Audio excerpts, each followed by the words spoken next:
Бүгін мурдагы президент Алмазбек Атамбаев аралашкан кылмыш иши боюнча сот чечим чыгарды. Сот чечими менен ага таандык төмөндөгү мүлктөр мамлекетке кайтарылды. Койташтагы Хан сарайы, медиа форум имараты, Кыргыз автомаш ишканасы. Бир кезде мамлекет башчысы болгон адамдын мыйзамсыз мүлктөрүн мамлекетке кайтарып алуу боюнча сот чечими Кыргызстанда биринчи жолу болуп жаткан жок. Буга чейин Курманбек Бакиевке тийиштүү делген 50гө чукул объектилер мамлекетке кайтарылган. Бишкек ликер заводу, Альфа Телеком, Чакан ГЭС, Азия Универсал банка, яхта, учак пансионаттар, Чолпон Атадагы 4,73 жана 4,91 гектар жерлер, Аврора плюс комплекси, Аврора Грин, Чокталдагы 9,32 гектар жер жана 91 кыймылсыз мүлк, Нарын гидроэнерго курулуш, Нарын гидро спецэнергомонтаж, Континент принт, СК ресурс, Таш көмүр жана башка акциялар. Бакиевдин Жибек жолундагы үйүнүн ордуна реабилитациялык борбор. Максим Бакиевдин Скрябин көчөсүндөгү жерине мамлекеттик ипотекалык компаниясы элге үй куруп тапшырды. Ушуга чейин артында Максим Бакиев жана анын жакындары ээлик кылган Элкат компаниясы да мамлекетке кайтарылды. Когда Атамбаев стал уже миллионером, многие сегодняшние миллионеры только бизнес начинали. Салымбеков только начинал. Бабанов учился в сельхозакадемии в Москве, а я уже был здесь долларовый мультимиллионер. Я хочу об этом еще раз напомнить. Атамбаев мамлекетти 6 жыл башкарып турганда кайда барбасын бай экенин айтып мактана берчү. Акаев Volvo минип жүргөндө Mercedes мингенин, байлыкты 90-жылдары гитеп сатып тапканын айтканы бар. Бирок 90-жылдары эл гитеп эмес, нанга акча таппай турганда Атамбаевдин гитеп бизнеси аны мультимиллионер кылганына ишениш кыйын. Жазуучулар союзундагы алдамчылык анын алгачкы олжосу болгонун Аскар Акаев айтып бергени бар.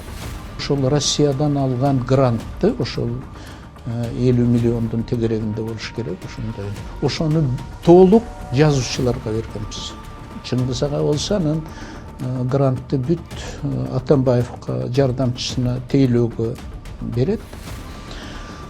Көрсө ал каражаттарга 1-2 фабриканы сатып алышыптыр.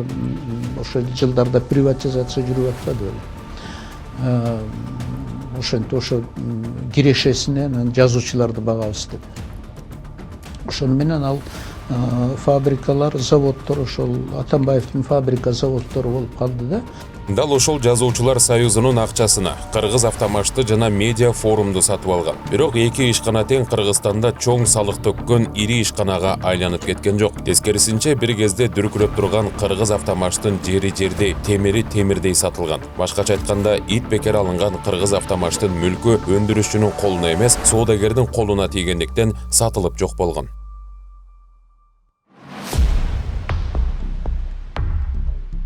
Сот мамлекетке кайтарып алган мүлктөрдүн арасында Атамбаевдин Койташтагы Хан сарайы дагы бар. Бул жер менин бабаларымдын жери деп канчалык актанбасын, Хан сарай турган участок Дастан мамлекеттик ишканасына караштуу болгону. 2010 жылга чейин Максим Бакиевке таандык фирманын карамагында болуп, апрель инкылабынан кийин кандайдыр бир себептер менен улутташтырылбай калган. Бул жерди Албек Ибраимовдун жубайы сатып алганы, анан кайра эле Атамбаевке сатканы боюнча күмөндүү жагдайлар убагында айтылган.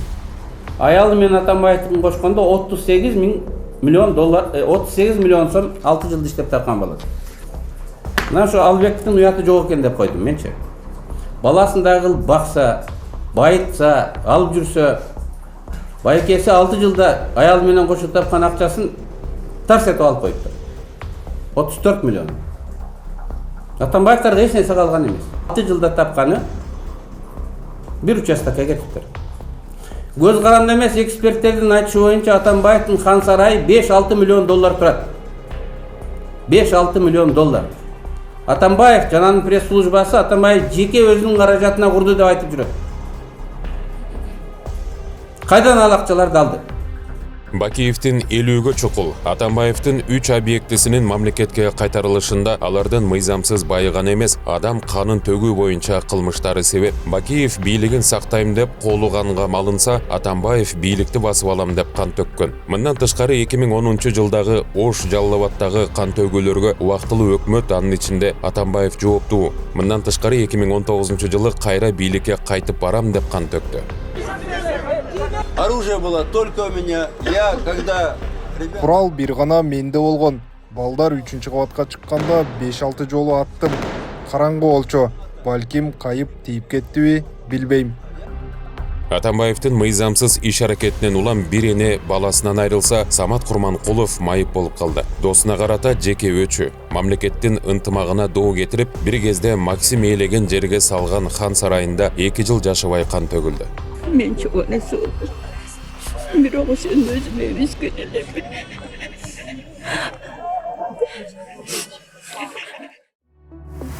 Негизи байлыктын көп болушу эмес, анын адал болушу абдан маанилүү экени динде да, элибизде да айтылып келет. Анысы сыңарындай оңой келген оокат бүгүн болбосо да эртең колдон чыгары турган иш. Бакиевдин Жибек жолу көчөсүндөгү бул үйү балдардын үйүнө айланганына 3 жыл болду. Канчалаган ден соолугунан чектелген балдар бул жерде камкордукка алынып жатат. Ал эми Атамбаевдин Кой таштагы хан сарайы 2019-жылы кан төгүлгөн Кой таш окуясынан кийин желе басып турган. Эми мамлекет бул пайдасыз турган хан сарайды жалпы элдин кызыкчылыгына иштетет деп үмүт кылалы.